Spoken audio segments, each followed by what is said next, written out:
आज के इस वीडियो में हम लोग ये देखेंगे कि संविधान सभा में निर्णय लेने की प्रक्रिया के संबंध में ग्रैनविल ऑस्टिन ने क्या विचार व्यक्त किए हैं। ग्रैनविल ऑस्टिन का ये मत है कि भारतीय संविधान के निर्माण में अत्यधिक श्रेष्ठ प्रक्रिया को अपनाया गया है और इनमें दो बातें उल्लेखनीय हैं।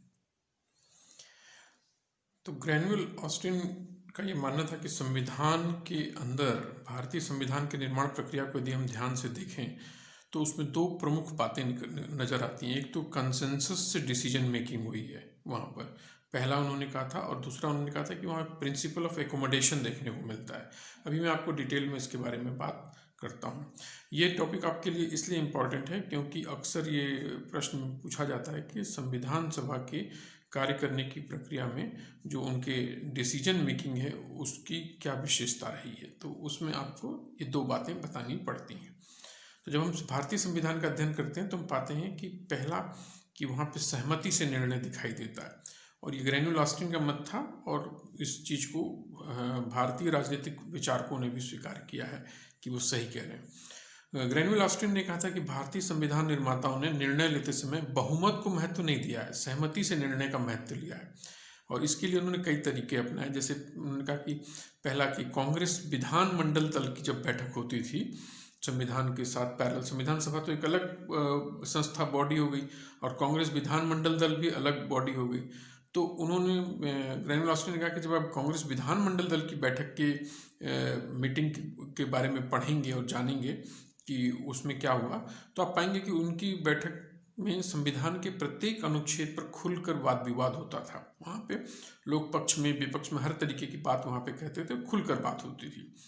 दूसरा उन्होंने कहा कि संविधान निर्माण से संबंधित जितनी भी महत्वपूर्ण समितियां हैं उनमें विभिन्न समुदायों, हितों और वर्गों को समुचित प्रतिनिधित्व दिया गया, उन सबको बहुत अच्छा सा रिप्रेजेंटेशन दिया गया है। तो जैसे अल्पसंख्यकों से संबंधित जो व्यवस्थाएं आप संविधान में देखने को मिलती हैं, या संविधान की प्रस्तावना है, या संसद के संबंध में प्रावधान, ये सब इसके उदाहरण हैं कि वहाँ पर हर एक के बारे में भारत का संविधान कुछ न कुछ कहता है, और वो विभिन्न समुदायों, हितों और वर्गों को चूँकि उनको प्रतिनिधित्व देता है, और इस बात पर संविधान सभा के सभी सदस्य एक आम सहमति प्रस्तुत करते हैं। यह एक बहुत ही अच्छी चीज़ है। तो एम.बी. पायली साहब ने कहा है कि संविधान सभा में वाद विवाद को पूरा प्रोत्साहन दिया गया कि लोग अपनी बात को कह सकते हैं खुलकर, आलोचना के प्रति सहनशीलता अपनाई गई और लंबे वाद विवाद के प्रति असंतोष नहीं दिखाया गया, और अपने विचारों को दूसरों पर लादा नहीं गया, शीघ्रता से कार्य समाप्त करने का प्रयास नहीं किया गया। यह एक पूर्णतया लोकतांत्रिक प्रक्रिया थी और जिस पर भारतीय लोग गर्व कर सकते हैं। एम.बी. पायली ने कहा कि भारत के लोगों को गर्व होना चाहिए कि उनके संविधान सभा में इतनी अच्छे ढंग से प्रक्रियाएं चली हैं। दूसरा जो पॉइंट बताया ग्रैनविल ऑस्टिन ने कि आपको एक चीज़ देखने को मिलेगी जिसको बोलते हैं प्रिंसिपल ऑफ अकोमोडेशन, समायोजन का सिद्धांत। समायोजन का सिद्धांत यह है कि यहाँ पे दो ऐसे तत्वों में समन्वय स्थापित किया जाता है जो परस्पर विरोधी समझे जाते हैं। पॉलिटिकल साइंस के चूँकि आप स्टूडेंट हैं तो आप ध्यान से देखेंगे अगर भारतीय संविधान को, तो वहाँ पे आपको विरोधाभासी चीज़ें नजर आएंगी। जैसे पहला कि एकात्मक और संघात्मक व्यवस्था में समन्वय। जहाँ पर एकात्मक शासन व्यवस्था बनती है वहाँ पर सीधे पावर सेंटर के पास सब कुछ संचालित हो जाती है और उसके ठीक नीचे सिर्फ स्थानीय शासन की व्यवस्थाएं नजर आती हैं जब हम दुनिया के अन्य देशों की व्यवस्थाओं को देखते हैं। उसी तरीके से जहाँ पे संघात्मक व्यवस्था होती है वहाँ पर दो सरकारें स्वतंत्र रूप से मौजूद होती हैं और उनके बीच में एक अलग रिलेशनशिप डेवलप होता है। लेकिन भारत के संविधान को जब आप देखेंगे ध्यान से तो यहाँ पर एकात्मक शक्तियाँ भी नज़र आती हैं आपको और संघात्मक व्यवस्था भी नज़र आती है। तो इन दोनों के बीच में जिस प्रकार का एडजस्टमेंट किया गया है इसी को समायोजन का सिद्धांत समझाया जा रहा है। यही समायोजन है कि कैसे ब्यूटीफुल तरीके से, बहुत सुंदर तरीके से उन दोनों ही चीज़ों को जोड़ा गया है कि यहाँ पर एकात्मक शक्तियाँ भी, जैसे आप पढ़ते हैं अक्सर कि जब इमरजेंसी लगती है केंद्र के पास सारी शक्तियाँ आ जाती हैं, और जैसे ही केंद्र के पास सारी शक्तियाँ आ जाती हैं तो वो एकात्मक शासन की तरह कार्य करना शुरू कर देगा।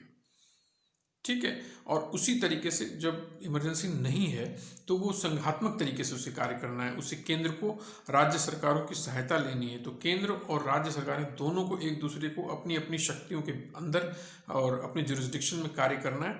और जब तक केंद्र और राज्य उन आपस में समन्वय नहीं बैठाएंगे तब तक भारतीय राजनीति के अंदर विकास नाम की चीज मौजूद नहीं हो सकती। तो इसलिए ये कहा गया है कि कैसे वो समन्वय बैठता है, इस चीज को आपको हमको समझना है। दूसरा गुण देखने को मिलता है कि गणतंत्री व्यवस्था के साथ राष्ट्रमंडल की सदस्यता।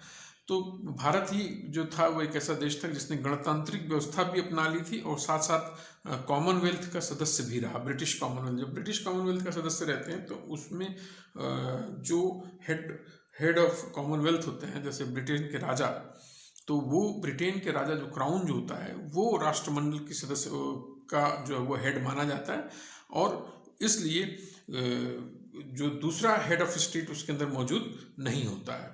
लेकिन भारत ही एकमात्र पहला सदस्य था जिसने राष्ट्रमंडल की सदस्यता भी ली थी और गणतंत्र भी था हमारे पास, गणतंत्र हेड ऑफ स्टेट भी था, राष्ट्राध्यक्ष भी था हमारे पास। और इसलिए राष्ट्रमंडल की सदस्यता उनको नहीं मिलती थी जो जिनके पास राष्ट्राध्यक्ष होते थे, लेकिन भारत को मिली थी।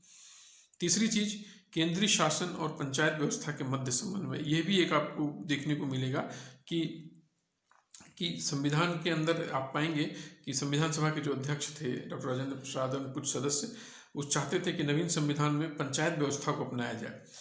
लेकिन दूसरी ओर शक्तिशाली केंद्रीय सरकार के समर्थक थे जैसे पंडित नेहरू और उनके कुछ सदस्य संसद का निर्माण प्रत्यक्ष निर्वाचन के आधार पर कराना चाहते थे।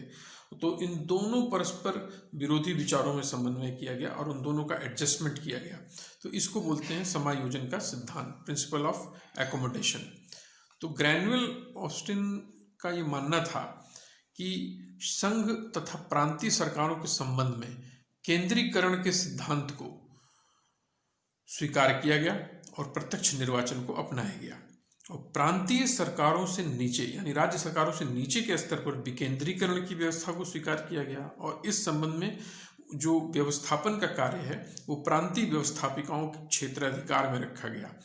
इसके साथ ही राज्य नीति के निर्देशक तत्वों में भी पंचायत व्यवस्था को स्थान दिया गया। तो ये एक समन्वय का उदाहरण है।